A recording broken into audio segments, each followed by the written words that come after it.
আসসালামু আলাইকুম dear viewers, আজকে আপনাদের সামনে আরেকটি নতুন লেসন নিয়ে হাজির হলাম এবং এই লেসনটি হচ্ছে একটি কনফিউজিং লেসন। এই শব্দগুলো প্রায় একই এবং এই একই শব্দের ডানে অবশ্যই দেখবেন আমরা বিভিন্ন ধরনের প্রিপোজিশন দেওয়া আছে এবং আমরা যখন ইংরেজিতে এই ধরনের বাক্য বলতে যাই তখন আমরা কনফিউজিং অবস্থার মধ্যে পড়ে যাই, বা পরীক্ষা দেওয়ার সময় আমরা যখন বিভিন্ন বিশ্ববিদ্যালয়ে বা বিভিন্ন পরীক্ষায় চাকরিজীবী পরীক্ষা দিতে তখন আমাদেরকে এই কনফিউজিং স্টেটের ওপর থাকতে হয় বা পড়তে হয়।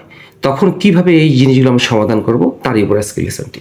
তো হচ্ছে ব্লাইন্ড অফ, চোখ অন্ধ; ব্লাইন্ড টু, দেখে না দেখা করা; বি ব্লাইন্ডেড ইন, দুর্ঘটনায় চোখ অন্ধ হয়ে যাওয়া; বি ব্লাইন্ডেড বাই, কোনো কারণে কোনো কিছু সময়ের জন্য অন্ধ হয়ে যাওয়া, চোখে না দেখা; ব্লাইন্ড সামবডি উইথ সামথিং, কোনো ব্যক্তিকে অন্ধ করে দেওয়া কোনো কিছু দিয়ে; account two somebody for something, কারোর কাছে কৈফিয়ত দেওয়া কোনো কিছুর জন্য। এখন এইভাবে হয়তো আমরা বুঝছি না, কিন্তু এক্সাম্পল ফলো করলে ক্লিয়ার হয়ে যাবে। তো চলুন প্রথমটি দেখে নিই। বৃদ্ধ লোকটি এক চোখ কানা, মানে এক চোখে অন্ধ। দ্য ম্যান ইজ, দেখেন, the man is blind of, এই যে ব্লাইন্ড অফ, এই চোখটা কেন বসালাম? এই চোখ দেখে আমরা বুঝতে হবে এই চোখের বামে অবশ্যই অফ বসবে। আমাদেরকে এইভাবে মনে রাখতে হবে আমাদেরকে প্রিপোজিশনের ডানের শব্দ আর প্রিপোজিশনের, এটা আমরা ধরে দিচ্ছি বাম, এটা হচ্ছে ডান। মনে রাখতে হবে এই প্রিপোজিশনের ডানের শব্দ এবং বামের শব্দ হিসেবেই আমাদেরকে এই এখানকার প্রিপোজিশনটা বসাতে হবে। তাই এই এক চোখ কানা দেখে আমি তখন বুঝলাম এখানে আবার অফ বসবে, অন্য প্রিপোজিশন বসালে আর অর্থটা হবে না। এখন হচ্ছে ব্লাইন্ড টু, আছে মা তার ছেলের ভুল দেখেও না দেখা করা, মানে দেখেও উপেক্ষা করা। The mother is blind to her son's fault, এখান এই সন্স ফল্ট দেখে আমাকে বুঝতে হবে এখানে টু বসবে, এখানে অফ বসবে না। মানে মা তার ছেলের সন্তানের ভুল দেখেও না দেখা করে, এরকম একটা অর্থ। আচ্ছা, এখন আসি বি ব্লাইন্ডেড। বি হচ্ছে এখানে প্রত্যেকটা হচ্ছে am is are was were verb. দুর্ঘটনায় চোখ অন্ধ হওয়া, be blinded in. The man, লোকটি সড়ক দুর্ঘটনায় অন্ধ হয়ে যায় বা গিয়েছিল। দ্য ম্যান ওয়াজ ব্লাইন্ডেড, এটা হচ্ছে ভার্ব 3 হয়ে গেল। Blinded in a road crash অর্থ হচ্ছে সড়ক দুর্ঘটনায় অন্ধ হয়ে যায়। তাহলে হয়ে গেছে আমাদের, আমি এটাও বুঝতে পারলাম যে কী হবে। বি ব্লাইন্ডেড বাই হচ্ছে কোনো কারণে কিছু সময়ের জন্য অন্ধ হয়ে যাওয়া বা চোখে না দেখা। আচ্ছা, কিছু লোক যখন প্রখর রোদে বাইরে যায় তখন কিছু দেখতে পায় না বা অন্ধ হয়ে যায়। সাম পিপল গেট, হয় অথবা বিকাম, যে কোনো হয় আমরা এটা দেব, নাহলে এটা দেব। ব্লাইন্ডেড, অন্ধ হয়ে যায়; বিকাম, ব্লাইন্ডেড হয়ে যায় কি? প্রখর রোদে। By the scorching rays of the sun হচ্ছে প্রখর রোদে, অথবা by the terrible heat of the sun, এটা আমরা মুখস্থ করবো, প্রখর রোদে। হোয়েন দে গো আউটসাইড, তারা যখন বাইরে যায় তখন কিছু লোক কি করে রৌদ্রের প্রখর তাপে কিছুক্ষণের জন্য অন্ধ হয়ে যায় বা দেখতে পায় না। আচ্ছা,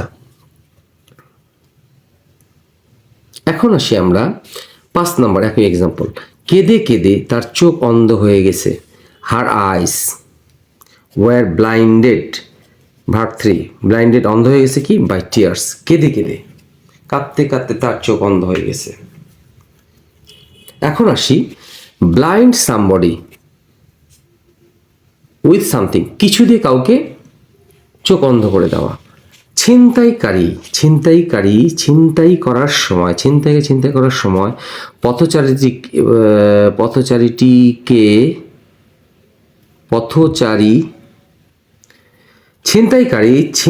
সময় পথচারীকে প্রকাশ্যভাবে ধারালো ছুরি দিয়ে আঘাত করে অন্ধ করে দেয় বা দিয়েছিল। আচ্ছা, দ্য স্ন্যাচার, এই ছিনতাইকারী ইংরেজি হচ্ছে দ্য স্ন্যাচার, লুণ্ঠনকারী। অন্ধ করে দেওয়া হচ্ছে ব্লাইন্ডেড, হচ্ছে ভার্ব 2। দ্য পাসার বাই অর্থ হচ্ছে পথচারীকে কি দিয়ে? উইথ এ শার্প নাইফ, কি? ধারালো ছুরি দিয়ে। এই ধারালো ছুরি দিয়ে ইংরেজি হচ্ছে উইথ এ শার্প নাইফ। প্রকাশ্যভাবে ইংরেজি হচ্ছে ওভারটলি, এই ওভারটলি। কখন? While snatching. তাহলে স্ন্যাচার, লুণ্ঠনকারী, ছিনতাইকারী একটি লোককে ধারালো ছুরি দিয়ে প্রকাশ্যভাবে অন্ধ করে দেয় ছিনতাই করার সময়, হোয়াইল স্ন্যাচিং। আমরা আসলে প্যাটার্নটি দেখে ফেললাম। এইভাবেই এই ধরনের বাক্যগুলো করতে হয়। আচ্ছা, এখন আসি account two somebody. Account two somebody for something, কারো কাছে কৈফিয়ত দেওয়া, মানে জবাবদিহিতা করা। তোমার খারাপ আচরণের জন্য তোমাকে আমার কাছে কৈফিয়ত বা জবাব দিতে হবে। ইউ হ্যাভ টু, তে হবে, এটা হচ্ছে তে হবে, তে হবে ইংরেজি হচ্ছে, এটা হবে তে হবে। You have to account to me, আমার কাছে জবাবদিহি করতে হবে কিসের জন্য? ফর ইউর ব্যাড বিহেভিয়ার, তোমার খারাপ আচরণের জন্য আমার কাছে কৈফিয়ত দিতে হবে। তো আশা করি আপনাদের কাছে এই লেসনটি ভালো লেগে থাকবে। অত্যন্ত গুরুত্বপূর্ণ একটি লেসন, এবং দেখবেন লাইনে লাইনে পার্থক্য, সূক্ষ্ম পার্থক্যগুলো আমি দেখানোর চেষ্টা করেছি, যাতে করে আপনার বিভিন্ন টেস্টে, বিভিন্ন জব ফিল্ডে যেন আপনাদের এই সমস্যাগুলো আর সমাধান করতে কষ্ট না হয়, এবং বাস্তব জীবনে যখন আপনারা ইংলিশে কথোপকথন করবেন বা ইংলিশে কোনো কিছু লিখতে যাবেন, এই ধরনের শব্দ ব্যবহার করতে গেলে আপনাদেরকে এইভাবেই এই শব্দগুলো ব্যবহার করতে হবে। সে প্রত্যাশা ভালো থাকবেন, সুস্থ থাকবেন। আসসালামু আলাইকুম।